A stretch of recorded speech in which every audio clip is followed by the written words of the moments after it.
Hi, welcome to the CMIP studio here at NAB 2022.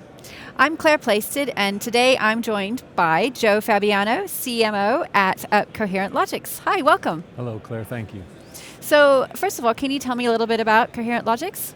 Absolutely. So, Coherent Logix is a microprocessor company, fabless microprocessor company. Been around a fairly long time. We originally started out with some DARPA funding and spent a long time in the military aerospace marketplace and developed the first 4 generations of our microprocessor technology in that space.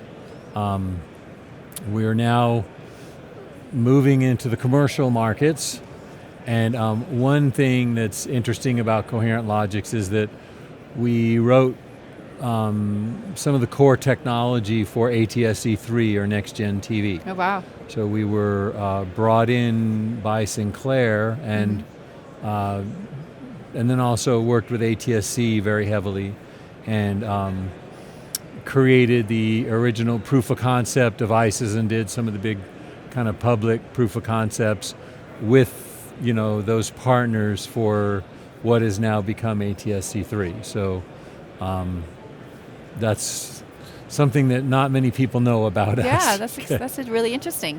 So what do you think differentiates your business from other companies in this space? Okay, so one of the things that differentiates us is that we're a microprocessor company. Yeah. There aren't many of those, especially not in, you know, the media space. Yeah. So that differentiates us. Our products are differentiated by a couple of core technologies. The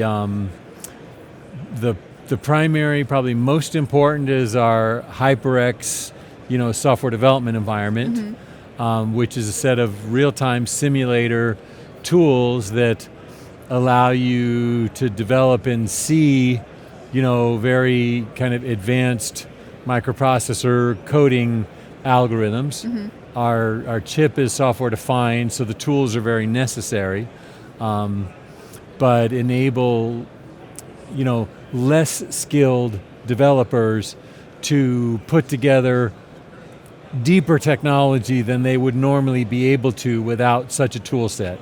So it allows them to visualize the flow of data and then actually emulate or simulate the circuitry that you would be designing or the functions that you would be designing on the chip and allow them to run accurately so that it just dramatically reduces the amount of development time for putting a new application on our platform.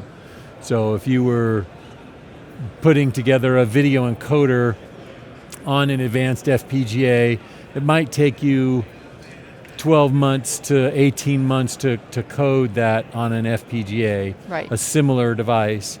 Our platform, at the beginning, you're both going to do the same thing, which is write your algorithms and then make sure that they run. And then at that point, with an FPGA, you start doing what's called time enclosure. So if you spent 4 or 5 months writing the algorithms, it's going to take you usually about 4 times that long to finally do time enclosure and get the system ready to go to customers.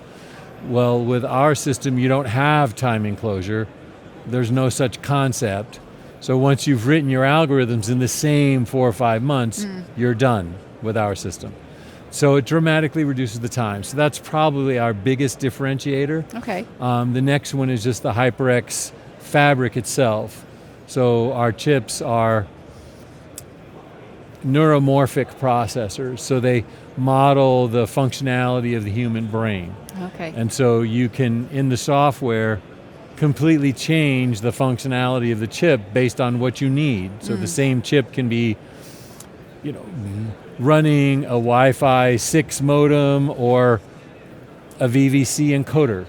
It doesn't care, you know, It's all software emulation. So those two things are really what differentiate us from other similar technologies. Okay. And what are you showing on your show, on your stand here at NAB? So we developed a new chip this year. It's a 416 core processor. with about a petabyte per second of data throughput Wow. capacity. So a serious, device mainly for software-defined radio. It's being used in LEO satellites and other, kind of advanced communication systems, as well as we'll be doing some, advanced video encoding and image processing and a lot of AI, image recognition and multimodal recognition applications. So that chip is one of the things we're sharing, and then we're also working on a piece of software that we call Broadcast Manager that will be one of the tools available to help broadcasters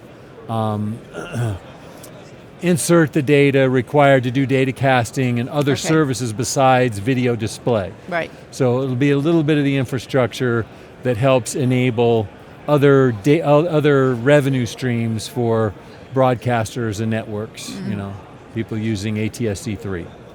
Okay, so what do you think we'll see can you give us a bit of a hint on what we'd see from your company in the next 12 months? Yeah, sure. So we should see some, we'll probably see in the next 12 months some people actually starting to use the Broadcast Manager. Right.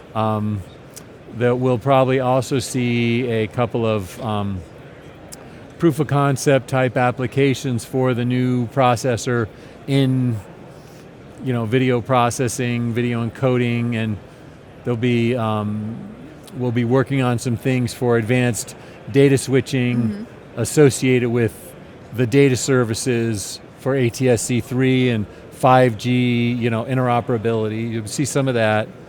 We also will probably come to the next show with a much more and even yet more advanced version. So we'll have our Generation 5 version of the microprocessor ready and preparing for tape out about this time next year, which has some very groundbreaking capabilities. So that's probably some of what we'll talk about a year from now. Oh, that's really great.